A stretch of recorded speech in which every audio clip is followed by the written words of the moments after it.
70%, 48 heures. Deux chiffres tombent et le palais se referme. Le message paraît technique, pourtant il ranime des concessions minières, des dettes extérieures et des équilibres imposés, comme si l'État devait choisir entre solvabilité immédiate et contrôle durable.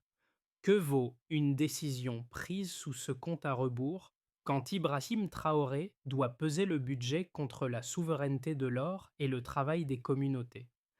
Dans la chaleur du Sahel, la marge d'erreur disparaît.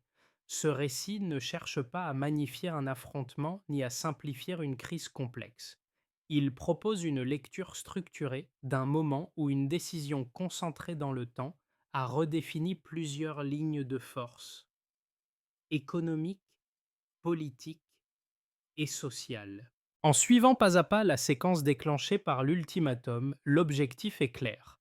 Comprendre ce qui est réellement un enjeu, au-delà des slogans et des réactions immédiates. L'enjeu central tient en peu de mots. Souveraineté aujourd'hui, stabilité demain.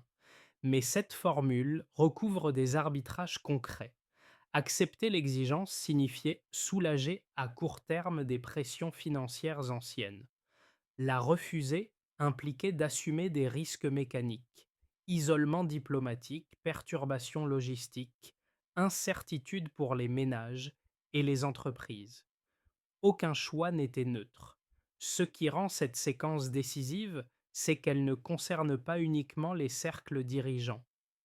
Elle touche la capacité d'un État à reprendre la main sur ses ressources, mais aussi la manière dont une population perçoit l'effort collectif, la contrainte et le temps long. La promesse de ce parcours est donc double: éclairer les faits et mesurer leurs implications réelles pour ceux qui vivent loin des salles de décision. La première révélation tient en deux marqueurs précis: 70% et 48 heures, un couple chiffre-délai qui confirme que la partie était engagée bien avant l'apparition publique du message.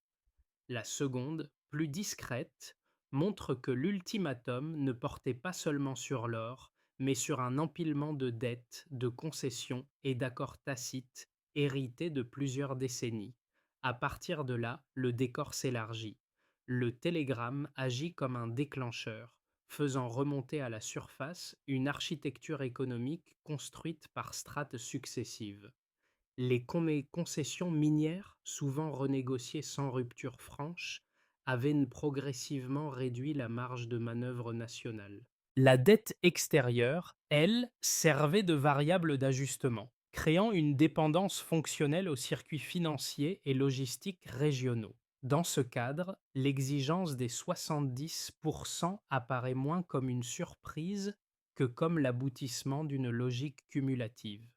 C'est précisément ce point que les conseillers réunis au palais commencent à disséquer. Une économiste rappelle que les flux aurifères constituent l'ossature invisible du budget. Un ingénieur des mines souligne la fragilité opérationnelle de certains sites exposés aux pressions informationnelles et contractuelles.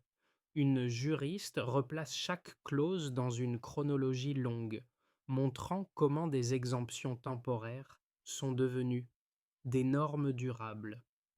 Un officier, enfin, évoque des signaux périphériques suggérant que d'autres acteurs anticipent donc déjà une réponse ferme. Lorsque Ibrahim Traoré entre dans la salle, il ne tranche pas. Il exige que chaque variable soit déconstruite, puis reliée aux autres. Cette méthode impose un rythme différent: ralentir pour éviter l'erreur irréversible. Le contexte extérieur renforce cette prudence. Depuis plusieurs années, le pays a entamé des révisions contractuelles et une recentralisation partielle des bénéfices perçus à l'étranger comme marginal, mais ressentis localement comme un rééquilibrage. La mini-révélation est donc double. D'un côté, l'ultimatum révèle la fragilité d'un modèle ancien. De l'autre, il expose une fenêtre étroite où une décision peut reconfigurer durablement les rapports de force. La question n'est plus de savoir si le choix est risqué, mais quel risque est acceptable. La scène se resserre autour de quatre figures qui ne cherchent ni la lumière ni les faits. Leur rôle n'est pas de décider, mais de traduire une crise abstraite en réalités opérationnelles. Chacun apporte un fragment du réel et c'est leur combinaison qui donne du relief aux premières heures suivant l'ultimatum. L'ingénieur des mines ouvre le bal avec un constat sec. Dans l'Ouest, plusieurs sites aurifères restent vulnérables à des fuites d'informations et à des mouvements précipités d'entreprises étrangères. Une hésitation, même brève, pourrait suffire à perdre le contrôle opérationnel, ouvrant la voie à des extractions discrètes ou à des transferts de données non maîtrisés. Pour lui, le temps devient une variable aussi critique que le contrat lui-même. L'économiste complète ce tableau en revenant sur les flux internes. Les redistributions engagées récemment ont déjà modifié certains équilibres budgétaires, suscitant des inquiétudes chez des partenaires habitués à des accords plus favorables. Cette tension explique pourquoi la demande formulée ressemble moins à une négociation qu'à un test de solidité structurelle. Le message implicite est clair. Céder maintenant stabiliserait à court terme mais figerait un déséquilibre ancien. La juriste, formée localement, déroule une chronologie précise. Elle montre comment des concessions temporaires se sont transformées en normes durables et comment certaines clauses, longtemps perçues comme techniques, pourraient devenir des leviers si l'État choisissait de réaffirmer son contrôle. Le droit apparaît ici non comme un frein mais comme un champ de manœuvre conditionnel. Enfin, le jeune officier évoque des signaux périphériques.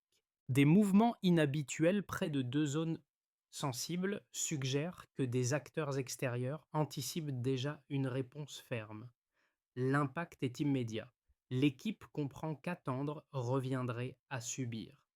De ces échanges émerge un effet précoce, presque invisible. La crise n'est plus théorique. Elle impose une décision où le retard coûte plus cher que l'action. Avant l'ultimatum, le processus restait feutré. Les discussions techniques se succédaient, les révisions contractuelles avançaient lentement et les signaux d'alerte demeuraient dispersés. Le télégramme classifié change brutalement la cadence. En quelques lignes, il transforme un dossier administratif en déclencheur politique. Le compte à rebours de 48 heures impose une logique d'urgence où chaque minute compte. Le premier mouvement intervient avant l'aube. Des consignes internes circulent discrètement. Sécuriser les sites sensibles, vérifier les chaînes de communication, suspendre toute transmission non protégée. L'objectif est simple, éviter que l'information ne devienne un levier contre l'État. Cette phase de verrouillage précède toute réponse officielle. Elle traduit une intuition partagée par les conseillers. Répondre trop vite sans contrôle opérationnel reviendrait à négocier en position de faiblesse. À mesure que la matinée avance, la tension monte. Des équipes se déploient autour de plusieurs installations aurifères exploitées par des sociétés étrangères. Les autorisations sont réexaminées, certaines suspendues.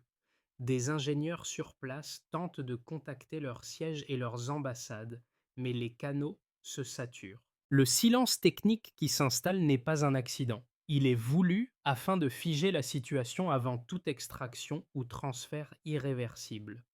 Le pic de la séquence survient lorsque les premiers symboles deviennent visibles.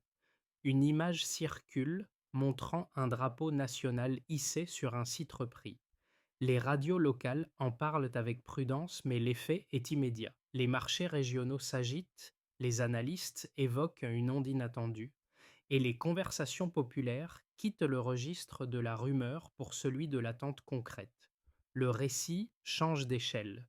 C'est à ce moment que les réactions extérieures s'intensifient. Les capitales occidentales multiplient les appels diplomatiques. Les messages insistent sur les risques, les conséquences, l'isolement potentiel. Au palais, la ligne reste inchangée. Les téléphones ne répondent pas. Cette absence de réaction publique n'est pas un vide. Elle sert à préserver la cohérence de l'action en cours. À la mi-journée, Ibrahim Traoré apparaît brièvement devant une tribune improvisée. Il ne cherche ni la dramatisation ni la provocation. Ses phrases sont courtes, orientées vers un seul point. La dette ne peut plus dicter l'avenir d'un pays qui souhaite construire le sien. Cette intervention, volontairement sobre, agit comme un point de fixation. Elle aligne l'espace public sur ce qui s'est déjà joué en coulisses. Les heures suivantes prolongent cette dynamique. Les forces locales consolident leur présence, les installations restent sous contrôle et les messages internationaux continuent d'affluer sans modifier la trajectoire. En moins d'une journée, la chronologie a basculé. D'un ultimatum reçu, le pays est passé à une action assumée, transformant la contrainte initiale en séquence décisive. Au point de départ, la structure économique reposait sur un équilibre contraint. Après le refus, les écarts chiffrés révèlent une dynamique nouvelle. Cette lecture, du point de départ aux écarts observés, ne vise pas à rassurer, mais à mesurer ce que la décision a immédiatement déplacé, sans extrapoler au-delà des données disponibles. Pour commencer, un premier repère s'impose, la dette extérieure, estimée à 5,6 milliards de dollars. Ce montant, hérité de près de 20 années de négociations asymétriques, constituait un levier de pression central dans l'ultimatum.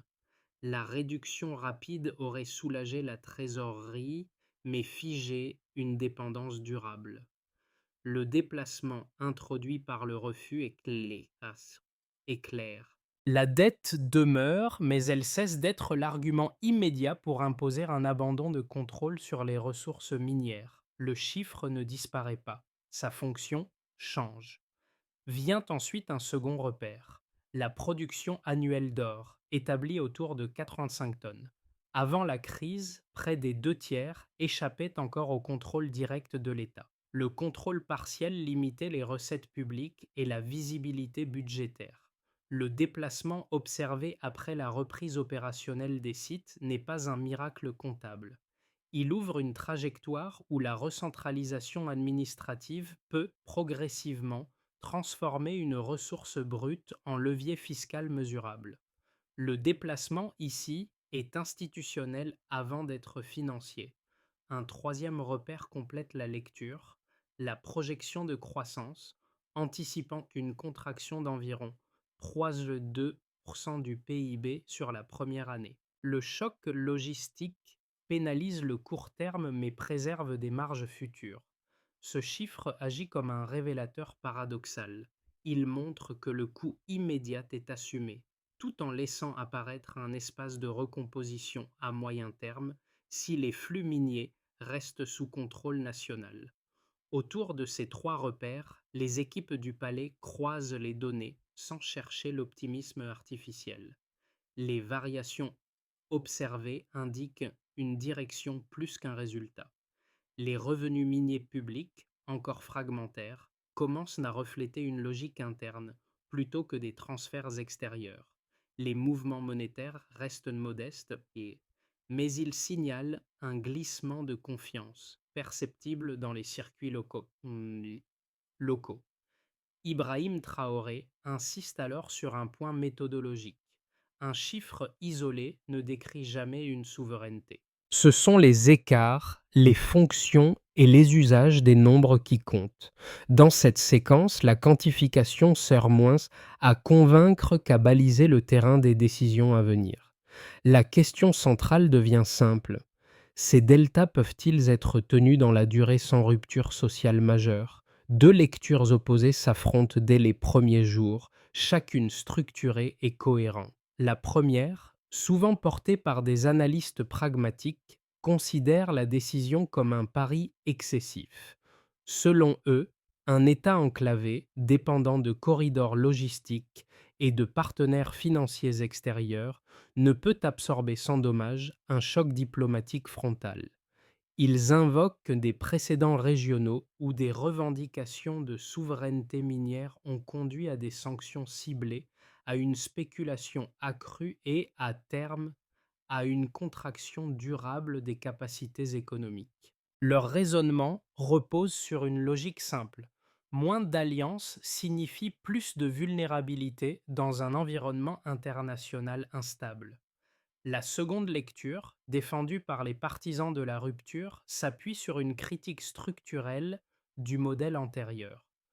Pour eux, l'ultimatum exigeant 70% des ressources aurifères révèle un déséquilibre ancien maintenu par une accumulation de concessions et de dettes. Ils avancent que céder aurait offert un soulagement comptable immédiat, mais aurait verrouillé toute possibilité de rééquilibrage futur. Leur argument central est que la dépendance n'est pas un état passif, mais un mécanisme qui s'auto-entretient tant qu'il n'est pas interrompu.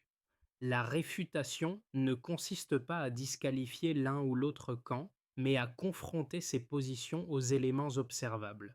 Les données disponibles montrent d'abord que le choc était inévitable, même en cas d'acceptation partielle de l'ultimatum.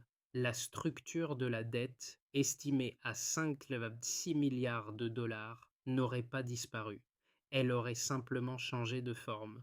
Ensuite, la reprise de contrôle sur les sites miniers indique que la vulnérabilité opérationnelle n'était pas théorique. Les mouvements anticipés autour de certaines concessions confirment que l'attentisme aurait pu entraîner une perte de maîtrise irréversible. Enfin, les réactions internationales, mêlant pression et recalibrage rapide, suggèrent que la décision testait un système déjà sous tension. Ce point était crucial. Il indique que le risque ne résidait pas uniquement dans l'acte de refus, mais dans la rigidité d'un modèle incapable d'absorber une remise en cause graduelle. La question devient alors analytique plutôt que morale. Quel coût est le plus élevé, celui d'une rupture assumée ou celui d'une dépendance prolongée? Dans cette perspective, la séquence apparaît moins comme un acte d'idéalisme que comme une expérience à grande échelle, révélant les limites d'un équilibre hérité. La bascule ne vient pas d'un discours ni d'un symbole public, mais d'un élément resté hors champ dans les premières heures. Derrière la décision burkinabé se dessinait déjà une coordination plus large, discrètement préparée. Ce que révèle le milieu de la séquence, c'est que la réponse à l'ultimatum n'était pas pensée comme un acte solitaire, mais comme un point d'ancrage régional. Un protocole confidentiel liait désormais plusieurs États du Sahel autour d'un principe simple: protéger ensemble les ressources stratégiques face aux pressions extérieures. Cette architecture, qui sera plus tard désignée sous le nom de bouclier AES, ne crée pas un nouveau rapport de force du jour au lendemain. Elle formalise une convergence déjà en gestation, fondée sur la mutualisation de la sécurité, de l'information et de certaines capacités logistiques. Pour Ibrahim Traoré, cette révélation change l'échelle de lecture. La souveraineté ne se limite plus à la capacité d'un État à dire non, mais à sa faculté de s'inscrire dans un ensemble capable d'absorber les chocs. Le risque d'isolement, souvent brandi comme argument dissuasif, se trouve partiellement neutralisé par cette logique de protection croisée. Dans plusieurs capitales africaines, l'information circule rapidement. Les réactions populaires montrent que le geste burkinabé résonne au-delà de ses frontières. Ce n'est plus seulement une décision nationale, mais un signal envoyé à toute la région. La maîtrise des ressources peut devenir un projet collectif. Au cœur de la séquence, il apparaît ainsi une réalité décisive. L'ultimatum n'a pas déclenché une rupture improvisée. Il a rendu visible une reconfiguration déjà en cours où la souveraineté cesse d'être défensive pour devenir coordonnée. Les effets de la décision se déploient en cercles distincts, chacun révélant une conséquence mesurable pour des acteurs différents. L'intérêt de cette lecture n'est pas de hiérarchiser les gagnants et les perdants, mais de comprendre comment une même rupture reconfigure plusieurs niveaux à la fois. Du côté de l'État, l'impact est d'abord institutionnel. La reprise de contrôle sur des sites stratégiques modifie la capacité de pilotage budgétaire et administratif. Les recettes minières, même encore fragmentaires, cessent d'être de simples flux transitant par des circuits extérieurs. Elles deviennent des variables suivies, discutées et intégrées dans la planification. Cette évolution ne supprime ni la dette ni les contraintes logistiques, mais elle rétablit une cohérence entre décision politique et exécution opérationnelle. Pour Ibrahim Traoré, l'enjeu est précisément là: réduire l'écart entre souveraineté proclamée et souveraineté exercée, en assumant un coût à court terme pour gagner en lisibilité à moyen terme. Pour les entreprises, la reconfiguration est plus contrastée. Certaines sociétés étrangères suspendent ou ralentissent leurs opérations, craignant un effet domino et une instabilité contractuelle durable. D'autres acteurs, notamment issus de zones non alignées, explorent des partenariats fondés sur la copropriété et le transfert de compétences. Cette bifurcation indique que le marché ne réagit pas de manière uniforme. Il s'ajuste aux règles nouvelles. La conséquence concrète n'est donc pas un retrait général, mais une sélection accrue des partenaires, avec un accent mis sur la transparence et la prévisibilité des cadres juridiques. Du côté de la population, l'impact est plus diffus, mais tout aussi réel. Dans les villes comme dans les zones rurales, la décision devient un sujet de discussion quotidienne. Les ménages s'interrogent sur les effets à venir sur les prix, l'emploi et les services publics. En parallèle, on observe une implication nouvelle dans les débats économiques, jusque-là perçus comme lointains. Les métiers se liés aux mines, à la logistique et à la formation technique suscitent un intérêt croissant. La conséquence sociale immédiate n'est pas l'amélioration matérielle, mais une appropriation progressive des enjeux qui transforme la perception du rôle de l'État. À l'échelle régionale, enfin, la décision agit comme un signal. Les flux d'or transitant par certains ports ouest africains diminuent sensiblement, reflétant la recentralisation des circuits. Des discussions émergent autour de mécanismes communs, comme des fonds régionaux ou des cadres de coopération renforcés. Le Burkina Faso cesse d'être un cas isolé pour devenir un point de référence, observé avec prudence par certains gouvernements et avec intérêt par d'autres. Pris ensemble, ces effets dessinent une conséquence centrale: la rupture initiale ne se limite pas à un refus ponctuel. Elle redistribue les attentes, oblige chaque acteur à recalibrer ses stratégies et installe le pays dans une temporalité nouvelle où la souveraineté se mesure à la capacité de tenir la durée. À partir des données observées et des réactions déjà enregistrées, les équipes d'Ouagadougou ne cherchent pas à prédire l'avenir. Elles cartographient des trajectoires plausibles afin de tester la solidité des choix face au temps. Trois scénarios structurent cette projection non comme des certitudes, mais comme des cadres de navigation.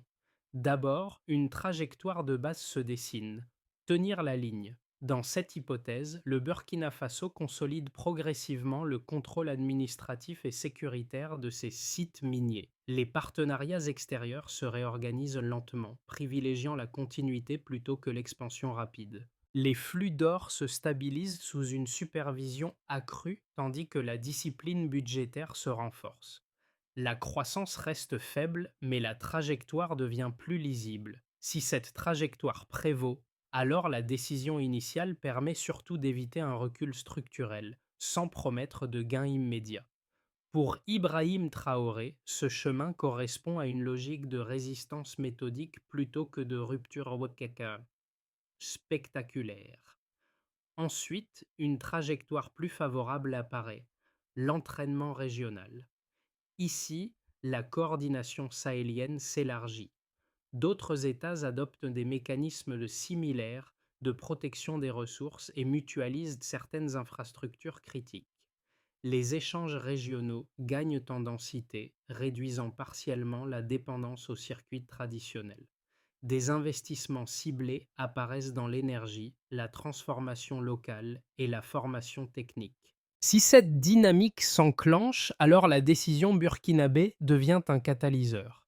Le risque initial se transforme en avantage comparatif, non par isolement, mais par intégration régionale assumée. Enfin, une trajectoire plus difficile est aussi envisagée, la crête étroite.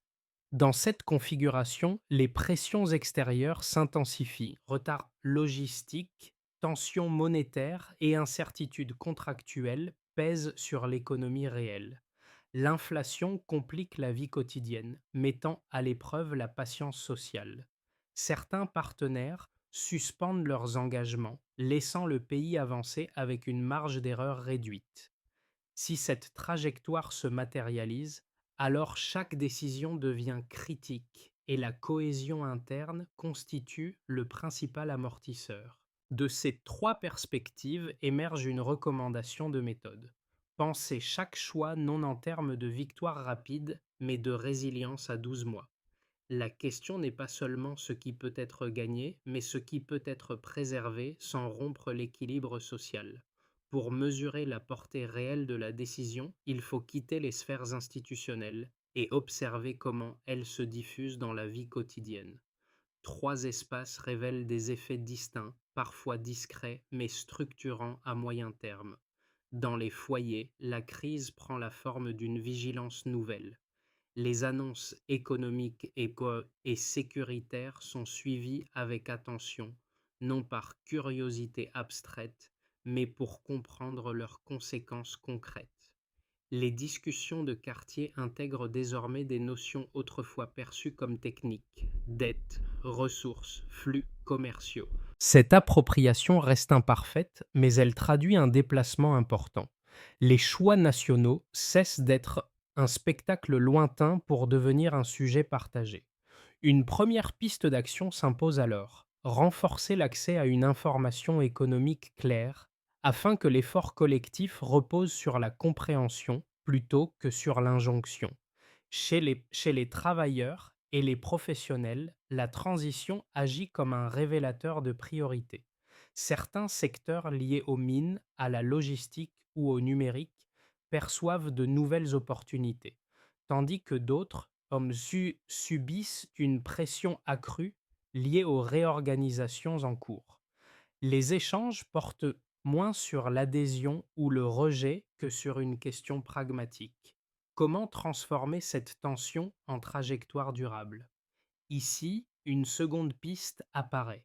Investir dans la formation technique et la montée en compétences locales devient un levier essentiel pour réduire la dépendance extérieure et sécuriser l'emploi à moyen terme. Au sein de la société civile, enfin, la décision nourrit un espace de débat méthodique. Universités, associations et collectifs citoyens analysent la séquence sans mythification. La figure de Ibrahim Traoré y est discutée non comme un symbole unique, mais comme un point de convergence institutionnelle. Les échanges publics deviennent des outils d'apprentissage collectif où prudence et espoir coexistent. À la croisée de ces trois espaces, un constat s'impose. Personne n'est simple spectateur. Chacun à son échelle participe à la stabilité à venir. La transition engagée exige une méthode lisible, capable de tenir sous pression. L'enjeu n'est plus d'affirmer une intention, mais de transformer une rupture politique en séquence d'actions vérifiables. Ibrahim Traoré demande alors que chaque axe soit assigné, daté et mesuré, afin que la souveraineté repose sur des procédures plutôt que sur des déclarations. D'abord, la sécurisation intégrale des sites. Des unités mixtes assurent une présence continue autour des zones sensibles. L'objectif est immédiat. Le critère de suivi est simple. Absence de fuite non autorisée dans les rapports mensuels. Cette règle unique impose une discipline opérationnelle durable. Ensuite, la réforme fiscale et contractuelle. Les concessions minières sont réexaminées une à une. Les nouvelles clauses privilégient transparence, redistribution locale et traçabilité. L'avancement se mesure par des bilans trimestriels, validant la cohérence entre valeur produite et intérêt national. Puis, la numérisation des flux. Un système de paiement national interconnecté aux réseaux régionaux est déployé par phase. Le calendrier est progressif, l'indicateur retenu repose sur la part croissante des transactions traitées localement, évaluées chaque trimestre. Vient aussi l'éducation économique. Des modules pédagogiques expliquent que dettes, ressources et échanges commerciaux. Leur diffusion s'étale sur 12 mois. L'intégration officielle dans les cursus constitue le marqueur de réussite, garantissant une compréhension collective des enjeux. Enfin, la coopération horizontale.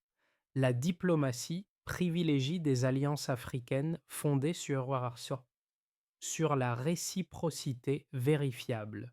Chaque accord inclut un tableau de suivi semestriel, comparant engagement et bénéfices réels.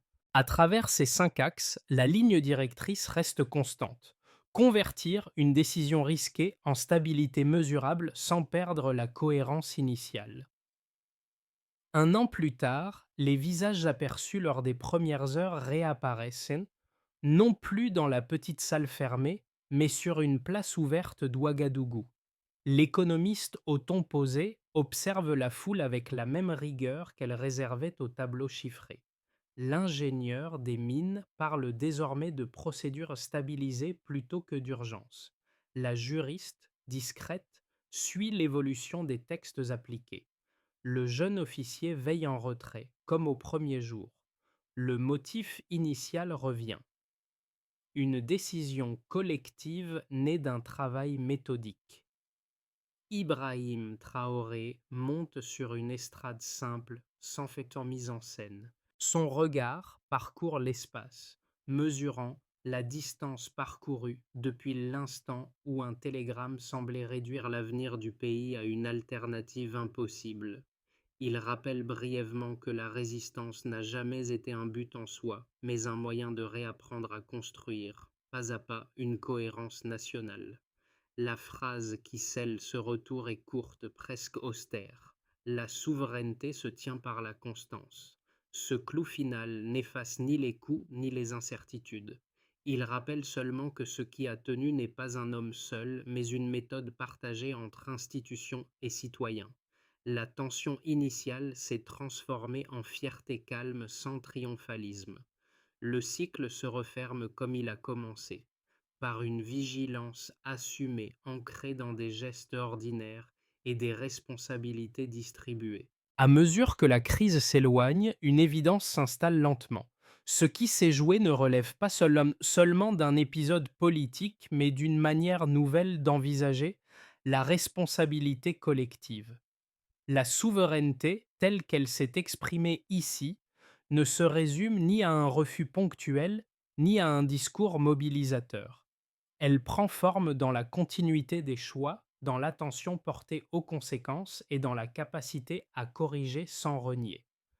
Pour Ibrahim Traoré, comme pour l'ensemble du pays, l'enjeu des mois à venir n'est pas de figer un récit héroïque. Il est de préserver la cohérence acquise, de maintenir la transparence des décisions et de garder ouverts les espaces de débat. C'est à ce niveau que la trajectoire reste vivante. Lorsque citoyens, institutions et partenaires observent, questionnent et ajustent plutôt que de se reposer sur des certitudes. Ce moment invite donc à une réflexion plus large. Comment chaque société définit-elle la limite entre dépendance et autonomie? À quel prix accepte-t-elle de sécuriser ses ressources, son avenir, sa marge de décision? Et surtout, comment transforme-t-elle une crise en apprentissage durable, sans céder ni à la peur ni à l'illusion? Rien n'est clos. La suite dépend moins des ultimatums passés que de la vigilance présente. Quelle lecture aujourd'hui faites-vous de cette trajectoire en construction?